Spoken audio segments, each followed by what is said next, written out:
کیا آپ جانتے ہیں ایک بہت چھوٹی سی سنت ایسی بھی ہے جسے ہم روزانہ نظر انداز کرتے ہیں، لیکن اس پر عمل کرنے سے اللہ تعالیٰ اتنا بڑا اجر دیتا ہے کہ آپ حیران رہ جائیں گے۔ آج کی اس ویڈیو میں ہم آپ کو ایسی سنت بتائیں گے جو آسان بھی ہے اور اس کا اجر بھی بہت بڑا ہے۔ حضرت ابو ذر رضی اللہ عنہ کہتے ہیں کہ رسول اللہ صلی اللہ علیہ وآلہ وسلم نے فرمایا، اپنے بھائی کے ساتھ تمہارا مسکرانا تمہارے لیے صدقہ ہے، تمہارا بھلائی کا حکم دینا اور برائی سے روکنا صدقہ ہے،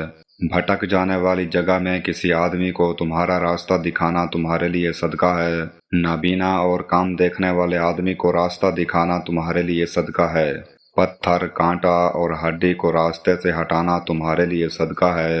اپنے ڈول سے اپنے بھائی کے ڈول میں تمہارا پانی ڈالنا تمہارے لیے صدقہ ہے۔ جامع ترمذی حدیث نمبر 1956۔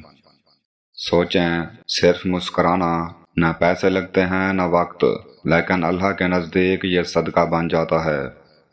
حضرت ابو ہریرہ رضی اللہ عنہ سے روایت ہے، انہوں نے کہا کہ رسول اللہ صلی اللہ علیہ وآلہ وسلم نے فرمایا، تم جنت میں داخل نہیں ہوگے یہاں تک کہ تم مومن ہو جاؤ، اور تم مومن نہیں ہو سکتے یہاں تک کہ ایک دوسرے سے محبت کرو۔ کیا تمہیں ایسی چیز نہ بتاؤں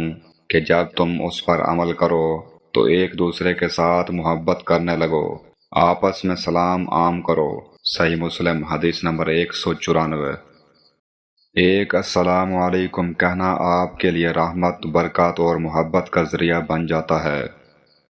حضرت ابو ہریرہ رضی اللہ عنہ نے بیان کیا کہ رسول کریم صلی اللہ علیہ وآلہ وسلم نے فرمایا، انسان کے ہر ایک جوڑ پر صدقہ لازم ہوتا ہے، ہر دن جس میں سورج طلوع ہوتا ہے، پھر اگر وہ انسانوں کے درمیان انصاف کرے تو یہ بھی ایک صدقہ ہے، اور کسی کو سواری کے معاملے میں اگر مدد پہنچائے اس طرح پر کہ اسے اس پر سوار کرائے یا اس کا سامان اٹھا کر رکھ دے تو یہ بھی ایک صدقہ ہے، اور اچھی بات منہ سے نکالنا بھی ایک صدقہ ہے، اور ہر قدم جو نماز کے لیے اٹھتا ہے وہ بھی صدقہ ہے، اور اگر کوئی راستے سے کسی تکلیف دینے والی چیز کو ہٹا دے تو یہ بھی ایک صدقہ ہے۔ صحیح بخاری حدیث نمبر 2989۔